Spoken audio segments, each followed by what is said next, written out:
saya sampaikan kepada saudara, ya, di awal uraian eksepsi atau keberatan ini ada disinggung, ya, seolah-olah saudara itu dicari-cari kesalahannya seperti itu, ya. Di sini untuk saudara tahu saja bahwa sidang ini tidak terpengaruh dengan apa-apa.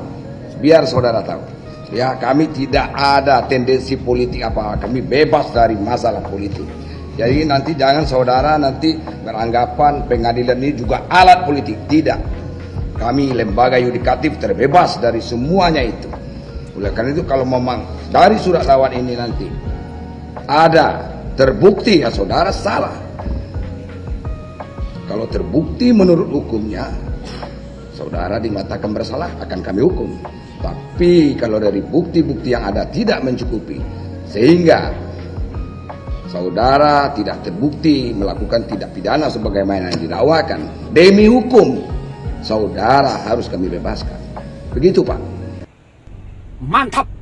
Saya bangga dengan para penegak hukum yang telah berusaha memberantas korupsi di Indonesia. Dengan penangkapan ini, saya acungkan jempol kepada aparat. Aduh, serem juga ya guys. Tadi siang kan aku denger itu ya dari Pak Mahfud. Kalian udah denger gak sih ya? Tapi serem banget nih Pak Mahfud menjabarkan tentang korupsinya Johnny T. Plate ya, sorry. 8 triliun dari 10 triliun yang sudah cair. Jadi ceritanya gini guys ya.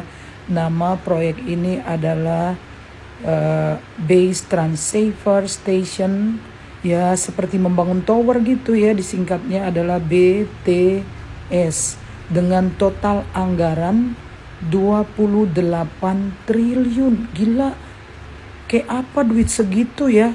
Dan korupsi ini konon sudah berjalan sejak 2006 sampai 2019. Tahun 2020 10 triliun cair. Tapi waktu 2021 Desember, waktu diperiksa, gak ada apa-apa, gak ada tower, belum ada apa-apa. Akhirnya ditegur itu kan ya, sama yang berwajib.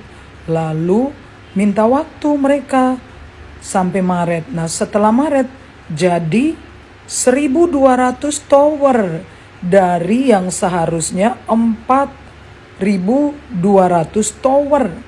Tapi waktu diselidiki pakai satelit, ternyata bohong, bukan 1.200 tower yang ada, cuman 957 tower. Kejem banget ya si Plate ini ya, kejem banget.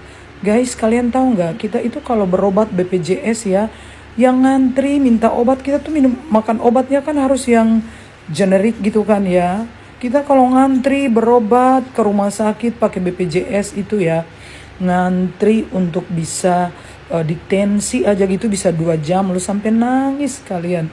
Tahu nggak? Bayangin duit segitu banyak untuk foya-foya si Plate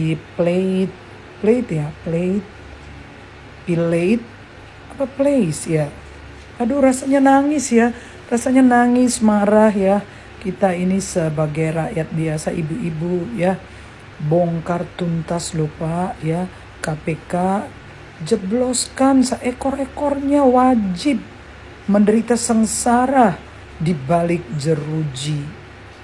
Terdakwa Johnny Gerald Plate pada waktu dan tanggal yang tidak dapat ditentukan antara bulan Januari Februari 2021 meminta uang kepada Anang Ahmad Latif sebesar 500 juta rupiah per bulan yang terrealisasi dari bulan Maret 2021 sampai dengan Oktober 2022. Padahal uang yang diserahkan kepada terdakwa Johnny Gerald Plate tersebut berasal dari perusahaan konsorsium penyedia jasa pekerjaan penyediaan infrastruktur BTS 4G dan infrastruktur pendukung paket 1, 2, 3, 4, dan 5.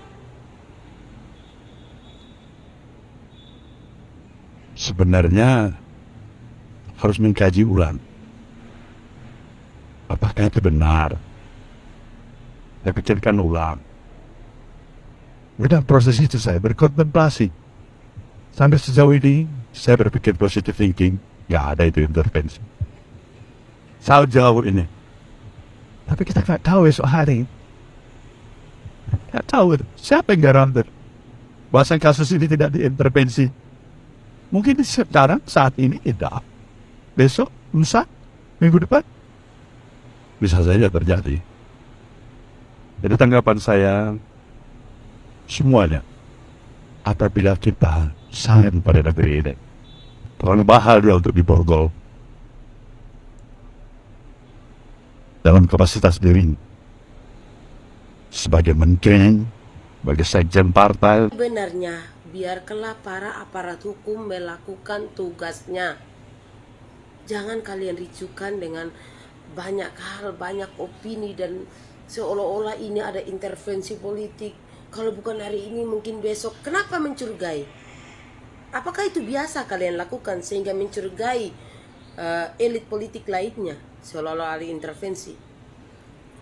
Lalu dengan mudah kalian berkata bahwa tangan Johnny G. Plate itu sangat mahal untuk diborgol, mengingat bla bla bla. Tangan semua orang itu mahal. Mungkin banyak orang yang sudah diborgol kasus dugaan korupsi. Kenapa baru kali ini saya mendengar kata-kata itu dari seorang tokoh?